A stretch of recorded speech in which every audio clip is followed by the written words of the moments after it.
Salut tout le monde, bienvenue sur les bêtises de Choc-Miel.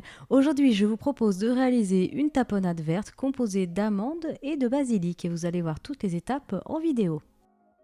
Alors, pour commencer cette recette, il faudra d'abord vous équiper soit d'un petit robot mixeur, soit, si vous êtes courageux, d'un mortier. Alors, on va commencer par réduire les amandes en poudre. Alors, vous pouvez acheter de la poudre d'amande toute faite, mais là, il vous en faut une petite quantité et franchement, c'est meilleur quand on la réduit en poudre soi-même. Alors, vous allez donc mixer les amandes et une fois qu'elles sont réduites en poudre, vous allez les réserver dans un petit bol. On continue avec les olives. Donc là, ce sont des olives vertes. Donc moi, je les ai dénoyautées moi-même parce que j'étais persuadée que j'avais acheté des olives dénoyautées, mais il y avait les noyaux. Donc je les ai dénoyautées moi-même. Donc vous les placez dans le petit robot. On va y ajouter ensuite les petits filets d'anchois. Donc moi j'ai juste gratté un petit peu le dessus parce que là il y a la petite peau noire argentée. Bon, j'ai juste gratté un petit peu, mais bon, c'est pas obligatoire. Donc vous les placez avec les olives. On continue ensuite avec de l'ail.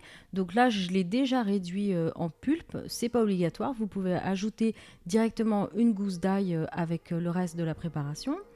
On continue en y ajoutant des capres.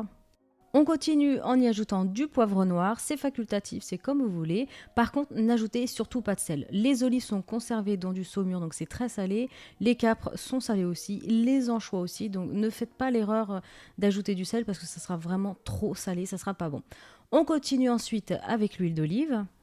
On y ajoute ensuite à peu près 3-4 feuilles de basilic frais. Si vraiment vous n'avez pas du frais, vous pouvez mettre du congelé. Vous l'ajoutez et ensuite on va terminer par la poudre d'amande. Donc là, ça fait à peu près 2 bonnes cuillères à soupe. Ensuite, il ne vous reste plus qu'à mixer le tout et il faut obtenir vraiment quelque chose de très crémeux. Donc si c'est trop sec, vous ajoutez encore de l'huile d'olive. Et voilà, donc recette terminée. Ensuite, il ne vous reste plus qu'à faire griller un petit peu de pain et à tartiner généreusement. Vous allez voir que c'est vraiment simple et c'est super bon. Et après, on n'a plus du tout envie de l'acheter tout fait dans le commerce, ça n'a rien à voir. Voilà, j'espère vraiment que cette recette vous plaira. N'hésitez pas à la tester, à faire des photos, à les poster sur Facebook, ça fait toujours très très plaisir. N'hésitez pas aussi à me rejoindre sur Twitter en cherchant Choc Me Cooking. N'hésitez pas à liker, à commenter et surtout à partager mes vidéos. Je vous dis à bientôt.